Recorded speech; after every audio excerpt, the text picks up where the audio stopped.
This is Krista Bontrager, and I'm joined once again by our visiting scholar, Dr. Mark Clark. Welcome back, Mark. Thanks, Krista. Good to be here. And you have expertise in national intelligence, politics, but what I find so fascinating is that you are working on a book right now on the book of Daniel and looking at wisdom and insight from Daniel as it applies to politics. Correct. And yes. This really crazy age that we find ourselves living in. But we want to take a few minutes to consider the authorship of the book of Daniel.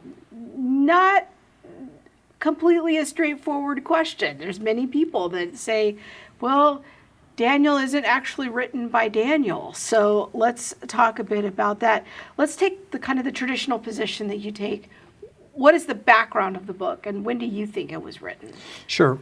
So there's a lot that happened during the Babylonian captivity. First, Daniel is taken, he and his three friends that we know of, in Daniel's 1 and 2, about 605 BC. And this is soon after Nebuchadnezzar defeats Pharaoh Necho of Egypt in Carchemish.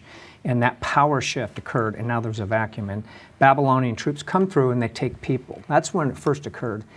There's subsequent 3, maybe 4 more deportations of a lot of different Jews over time. So in 597, there's a sizable deportation to Babylon. In 587, 86, there's another deportation. And that's when the temple is destroyed and shifts Judaism from temple worship to synagogue worship. And then the last one is about 582, 581. He's there in Babylon until the end of the Babylonian regime, when Cyrus the Great of Persia comes in and conquers in 539. And so we think he could have written parts of it during his time in office, because Daniel was a political office holder, but it's most likely he finished it after 539 BC. So somewhere in that 70 years of captivity, if you will, because when you say deportation, you mean literally they came, they took them from the land, from Israel, all the way back to Babylon. So somewhere in that 70-year window is when Daniel was writing his book. Correct, at some point. And it's likely that he really, kind of like if you see modern politicos, right? They write their biography or autobiography after they get out of office. They have more time. Yeah. So my guess is parts could have been written before, but the substance, the bulk of it was written after then. Okay, so with this information in mind, now walk us through what some of the scenarios are that have been put forth for other authors, potential authors of Daniel. It's interesting. There's really a binary question there. Is he the author or is he not? But within that he's not, there's multiple variants. And really I treat them as different hypotheses. There's a real person named Daniel who wrote the book in the 6th century. That's hypothesis 1. Second hypothesis is that part of the book, or maybe most of it, was written by a pseudonymous Jew who named himself Daniel during the 2nd century to encourage the Jews during the reign of Antiochus Epiphanes, who was very hostile to Judaism. But some variants of that have it. Parts are written in the 6th century, parts are written in the 2nd. And then, but those would be a few hundred years apart from each other. Several hundred years. Okay. And then there's a third, very modern interpretation that holds that it's a work of historical fiction. And it has to do with the complexity. I think that's something we want to talk about, because the book itself is a fairly complex book in a number of ways. It's the most apocalyptic book of the Old Testament. That's part of it. But the other part is that there's really 2 defining halves of it. The first 6 chapters are what are called court narratives. And what they mean by that is it's talked about in the 3rd person primarily, though not exclusively. Daniel reports what goes on in these various court officials and happens during these events. 7 through 12 is now the apocalyptic part that talks about, and apocalypse means revealing or opening up. It's not prophecy in the normal sense. It's apocalypse in the sense of revealing stuff down the future. And then the third complexity is that, and there's more, but the third complexity is that part of it's written in Hebrew, and that's chapter 1 and 8 through 12, and the other part was written in Aramaic, the language of the day, 2 through 7. And it crosses over these different, either it's court narrative or apocalypse, it crosses over. So you get this weird mix. And I think it throws modern scholars off for that reason. Now, I know that many skeptics will say this is an evidence that it was not written by Daniel, that it's not a first person or an eyewitness account. What are some of your reasons for thinking that maybe internal evidence from the book itself that point you to the thesis that it was in fact written by Daniel? Sure, there's a number of them, and I do what's called an abductive reasoning to the best hypothesis. What I found is many of the proponents and opponents of the reliability or the authorship of the book of Daniel lead with several sets of different assumptions. And that tends to drive their analysis, but what I do is evaluate all the arguments, evidence, and assumptions in favor or against each of those 3 or 4 hypotheses. And what I found is that there's a number of reasons why it makes more sense. It's the most reasonable hypothesis written by a single person. And I'll just give you 1 or 2 examples. It's the most coherent book that you could imagine.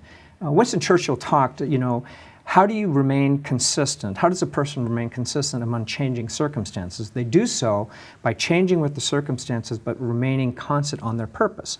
And we see that in this book. Despite the different genres that Daniel uses, it's very consistent. A second part to that coherence is this interesting technique that a lot of Old Testament writers employed, which is a chiasmus. And a chiasm is this interesting kind of inverted X. And I'm going to talk about that briefly just so our audience knows what I'm referring to. Chapter 2, and it's the Aramaic chapters, chapter 3 and chapter 7 are parallel in the sense that they talk about 4 kingdoms and the coming Messianic kingdom. Chapter 7 talks about 4 kingdoms and the coming Messianic kingdom. The inner 2 chapters from that, chapter 3 and chapter 6, are what happens to Jews who remain righteous and can be persecuted by Gentile kings, and that's Abshak, Meshach, and Abednego, and then Daniel in chapter 6 under the court of Darius.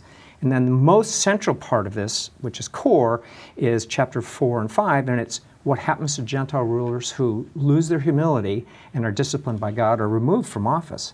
So what's interesting is that chiasmus anchors on chapter 7, just in parallels chapter. So it really links the whole book in a coherent unity of purpose that would be impossible for a 2nd century author to come along and invent. But one of the more interesting things, the second thing I would say is the reason for its reliability and authorship, is that modern scholars have a kind of a conceit, we all do, and it is that we're smarter than the ancients. And that's simply not true. The book of Daniel was accepted by Jews as both canonical and inspired. And they had a dual test for what was important. They said, is it canonical, meaning is it rule for our life, an everyday ritual, and do we believe it inspired by God? And Deuteronomy 18 was their test. Do the prophet, what he says, does it come true? So they were looking for truth. Ezekiel the prophet, a near contemporary of Daniel who was taken in the 2nd deportation, 597, writes glowingly about the righteousness and wisdom of Daniel. And that is a really strong proof text for that. Now, I know some people will come up and say, well, it could have been this Ugaritic myth of a king named Daniel, but he wasn't righteous, and he wasn't just, and he wasn't wise. And the other thing is, there's no evidence in any of the biblical literature to cite a pagan worshiper of Baal as a model for righteousness or wisdom. If you move forward to the Dead Sea Scroll, the time of that, about the time of Antiochus Epiphanes, about 150, all the books of the Daniel, all the different parts of it were in that community regarded as canonical. And it was included in the Hagiographa by Jews. All the early Christians accepted it as canonical. Josephus, a non-Christian but a Roman Jew, also accepted it as canonical. But more importantly, I think for our purposes here, is Jesus Christ himself cites the book of Daniel multiple times. The whole book of Revelation picks up on some of the apocalypse of the book of Daniel. So I think it's crucial to understand that contemporaries and near people closer to that event, and that's always important, understood it to be both true and reliable. So when we think about us today, what difference do you think it really makes to have a conversation about the authorship of Daniel? I think it's crucial because, for a number of reasons. If Daniel is not a real person, or he's a pseudonymous Jew, it's funny because it doesn't really support what happened during the reign of Antiochus. The narratives of Nebuchadnezzar don't fit. But nonetheless, let's say it's not true. Well, then all the apostles were untrue, the Jews were incorrect, and they're making it canonical. Jesus Christ himself was inaccurate. And Jesus Christ, referred not just to his words and works, but to him as a person through a preposition named dia. So I think it's crucial because if Daniel is, as I believe it is, a good model for how we ought to behave politically today, then it's incumbent upon us, because we're also truth seekers, right? It's incumbent upon us to have something that's reliable and true.